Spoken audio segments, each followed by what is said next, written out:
The reason I named this video the shadow bodies is I want to show in this video about how they left out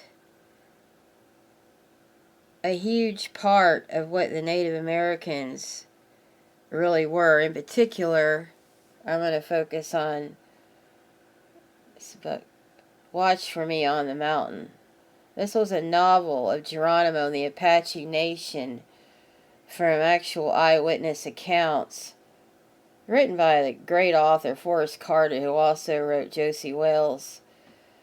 And what's described in this book is something that even I didn't know in my own native heritage, that unlike the term that white men wanted you to think they were savages, they were really deeply religious people, which is subsequently why they hated them so much. Thought of them savages, but not to, other than wanting to steal their land and rob them. Steal once again through steal their identities through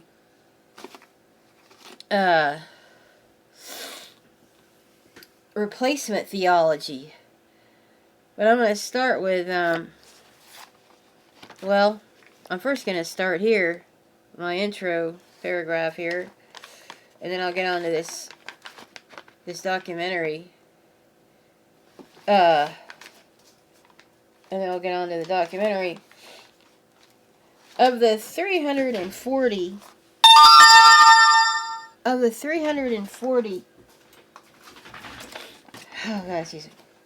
so-called treaties the white man made with the North American Indians, 340 were violated by the lying, fork-tongued white man devils.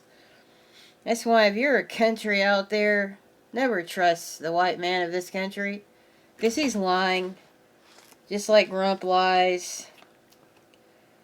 The victor always writes the history, so the Indians are always portrayed as ruthless, bloodthirsty savages, when in fact these characteristics describe the Christian soldiers and politicians. Christianity,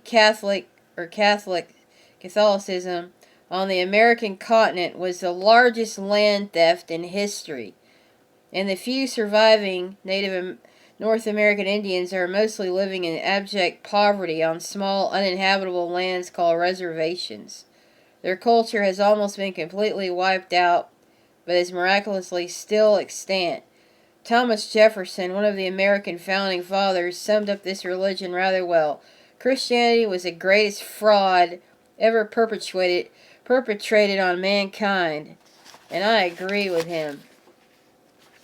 You know, these white men leaders, you know, here's one before I get started with the rest of this video. No one cares about Iran but your ugly goon asses. Okay? And it's already been proven, as I knew, that they were no threat. So this war is a crime against humanity. But here's one for you, Rump. You ain't got the cards. You don't have the cards to win this fight. And what is a presidential job description anyway? It's to make sure that Americans are safe. And we're not safe while you're waging war on 3 huge countries that have posed no threat to you whatsoever. Meanwhile, over here, the infrastructure is falling to pieces. Like all these dams that are failing. Or, if you look at my videos, a lot of times a white man will just, if he can't have his way to steal your land, he'll just go and release dam water. Go watch those videos I did of that damn Texas flood. It's probably what they're doing to Maui again. They didn't get enough land when they lit those fires a year ago. But the dams are going to fail. And what does a geezer like you people up there at the big house have in your later years? What do you have in your late years? A pile of stolen dough? A wife who won't hold your hand? What is the legacy for that? Anyways, let's get started here. I'm going to play a few clips of this before I get to the main gist of my video, Geronimo's. The policy was known as assimilation. Everything native was to be stripped away. Replacement theology. The thought was to kill the Indian and save the man. Their language was to be unspoken.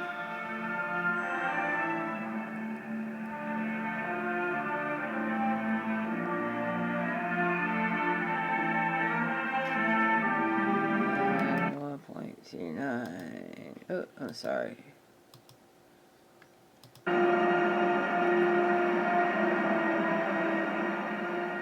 If the Great Spirit had desired me to be a white man, he would have made me so in the first place. Sitting Bull.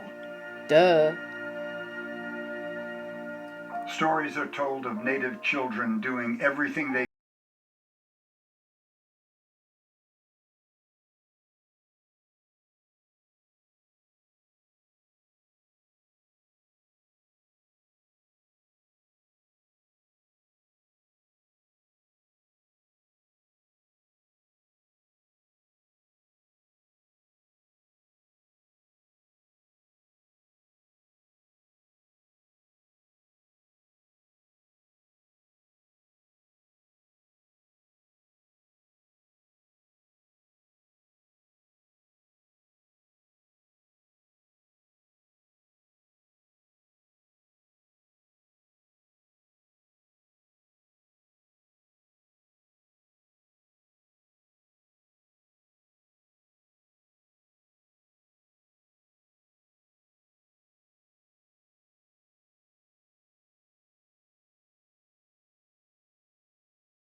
decision.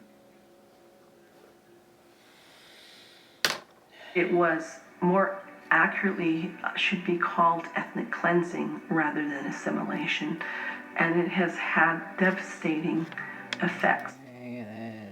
1442. Whoops. 14.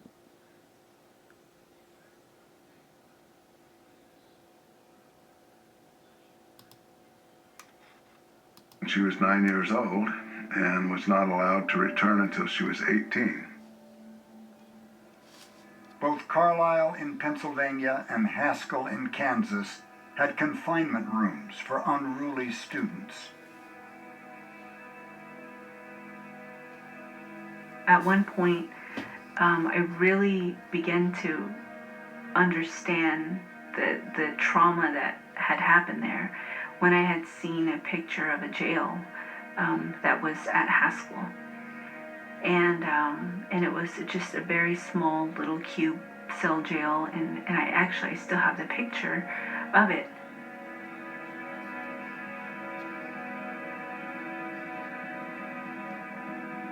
These small handcuffs were recently discovered at Haskell.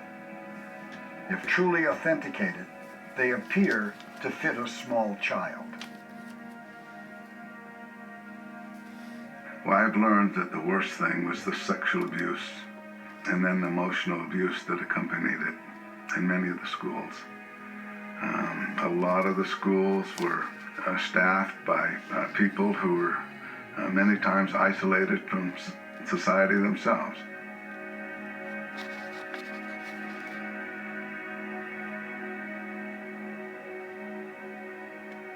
Navajo leader Manuelito agreed to uphold the 1868 treaty requiring American education for Navajo children. He sent his sons to Carlisle.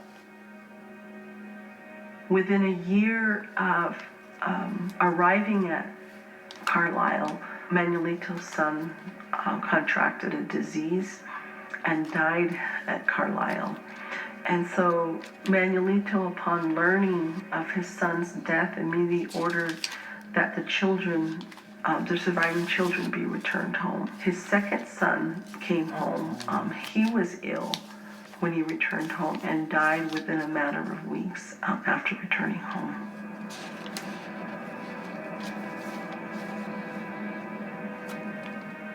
There were 25 federally funded non-reservation Native American schools by 1902, with some 6,000 students.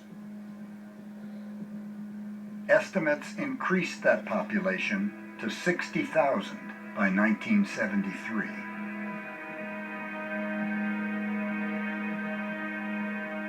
Boarding schools brought Native children from many diverse cultures together in one place.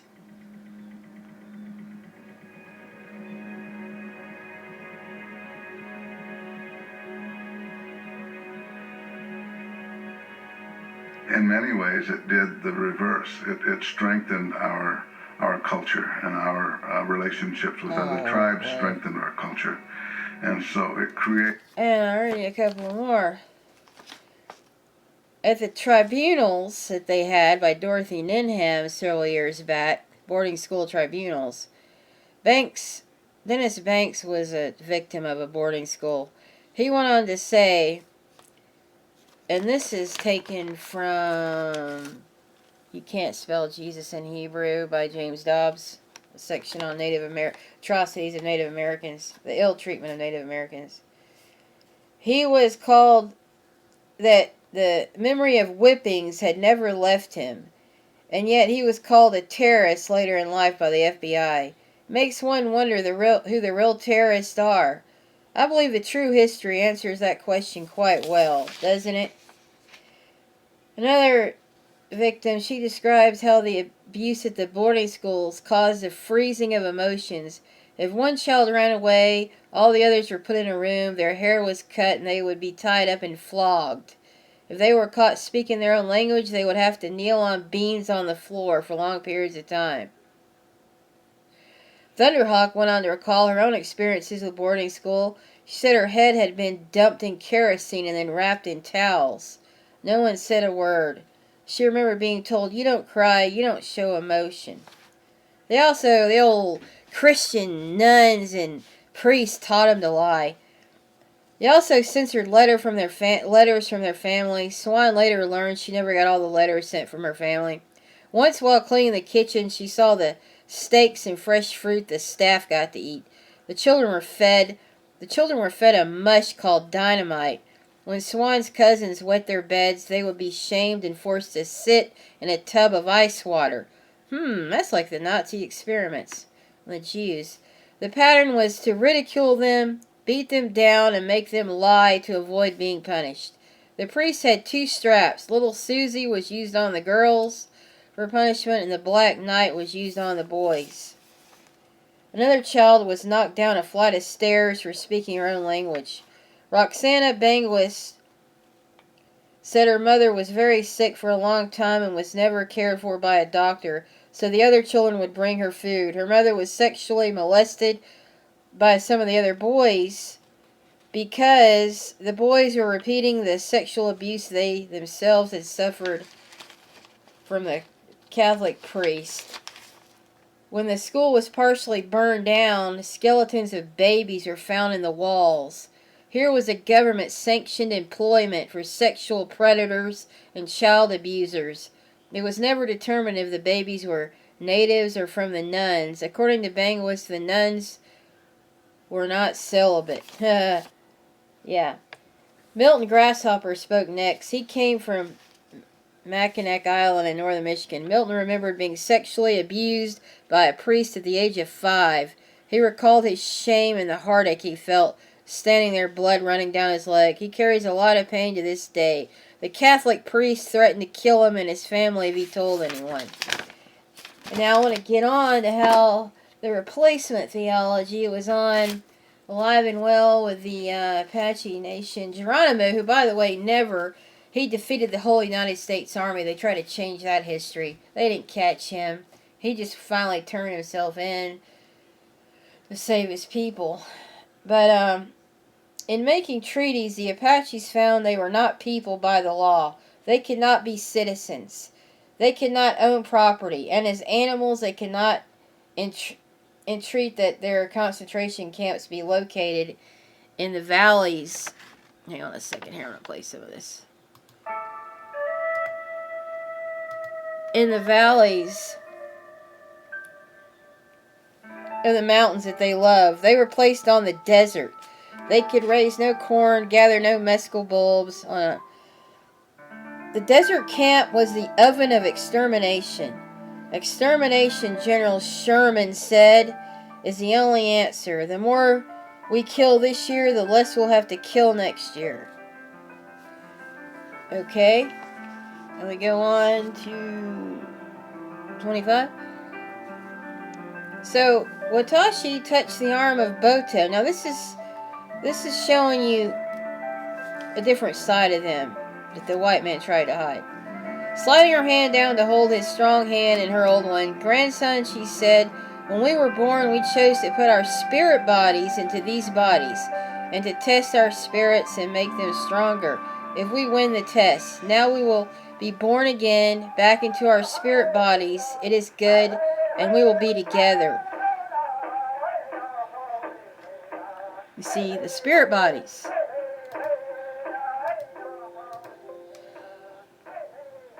Impulsively, Boto squeezed her hand and looked into her old wandering eyes. Yes, he said, I believe this. When Geronimo hugged me, he said he had seen the other side, and it was good for the strong spirits, for they are in the light. We will be together. And that's what something that people always say in their near-death experiences. They're clinically dead and brought back. They see the light, which is God. That's why they hate light, I guess. They hate anything good. See, just know that. Understand your enemy. 38. Actually, I was on page. Oh. So, this time I will not be afraid when I am born into the spirit body, as I was when I was born into the earth body. I fought then, thinking that to be born here was death. It was not, only a visit. I will not be afraid. Oh, sorry. Okay, should be 38 next. Yeah. And Captain Beyer beside him agreed, disgusting, naked, like an animal by God. Describing them. 39. They do not name them. Apaches do not name dead bodies, for those bodies are no longer the identity of the spirit that was in them, but they remember there were 3 warriors who fought, which is the same as me. I don't go to graves because you leave the body and see the Creator as soon as you die. Next, 73, I guess. Okay, and by the time he was 7, he was the most adept at Apache. TP watched him beneath a mesquite. Before he was 6, they named him Guacle. One who yawns. Because, like in the ancient Hebrew, names have meaning. The enemy, so that your soul will not be... So here's what he says. Your life is to be running, fighting the enemy, so that your soul will not be a slave to them. Okay.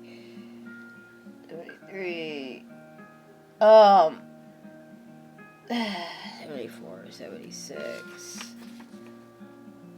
Okay. And if we do not fight them, they will make us beasts without spirit life.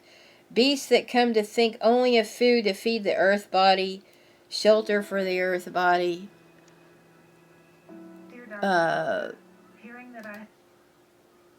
Shelter.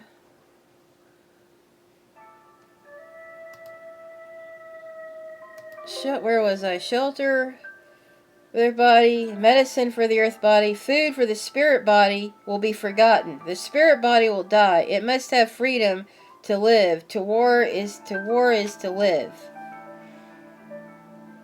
I guess that's what the Iranians are saying right now, right?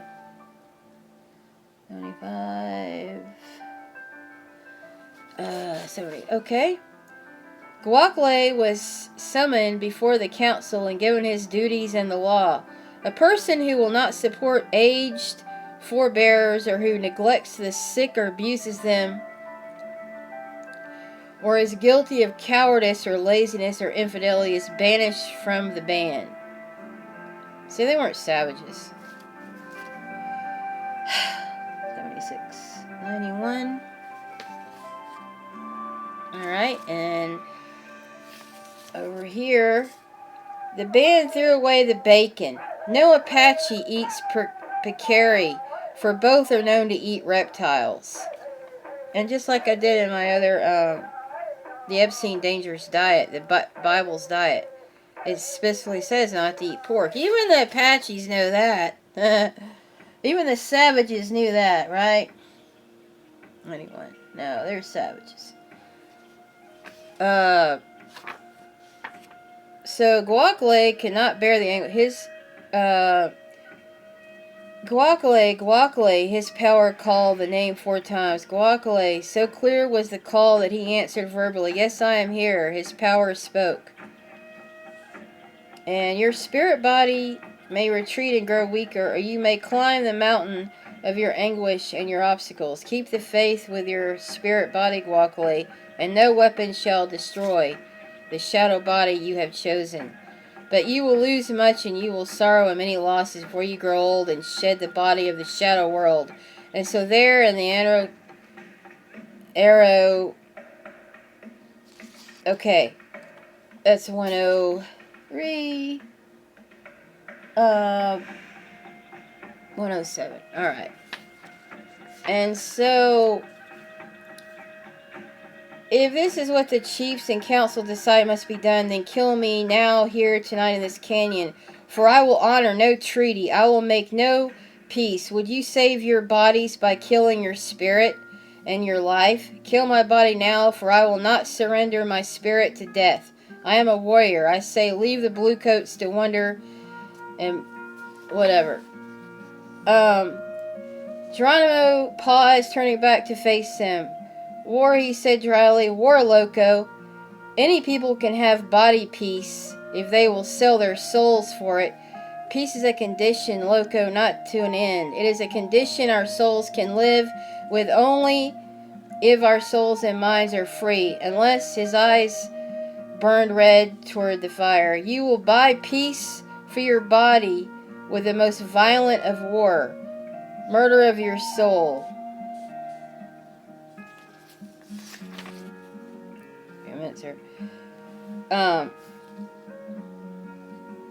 So, on the morning of the 4th day, Geronimo's power answered him, calling his name 4 times, where he prayed. It's another section where he prayed. Immediately behind him, he wrote a slide called Fun. Okay. And, sorry. And then, rations were short and consisted mainly of flour and meal, working with weevils, rank and rotted beef, and even pork, which the Apaches abhorred and threw away. No, the man said thoughtfully, it is never easy to make the spirit body strong. The way is hard. In this video, as I remarked, colorized and animated photographs of Native Americans captured during a time as of I change. These people are silent witnesses. Empower your students to be more as I remarked, impactful writers with Excuse Grammarly's me. comprehensive AI writing assistance. As I remarked, he said, you have a strong spirit body. You have resisted the power-hungry God governments who would have you worship them because they feed and care for your material body. You've kept the high laws of faith in your spirit. But he frowned. I have wondered if your fighting has been all for this purpose. Okay, that was just... And finally, one more. Moving among the campfires of San Carlos, Geronimo had been bitterly disappointed in the end. The keeping of the high laws was being eroded from the mind of the Apache. The people's attention, guided by the government's administration, was on food, clothing, housing, medical attention. It's like they do to all countries they invade. How large or small their doles were determined whether an administrator was good or bad. The high laws needed to sustain a free people's spirit were being destroyed by the material largesse of the master. Deeply religious, Geronimo could see a slave mentality succeeding in the murder of a people's spirit where 3 centuries of Spanish lances had failed. And I'll end there.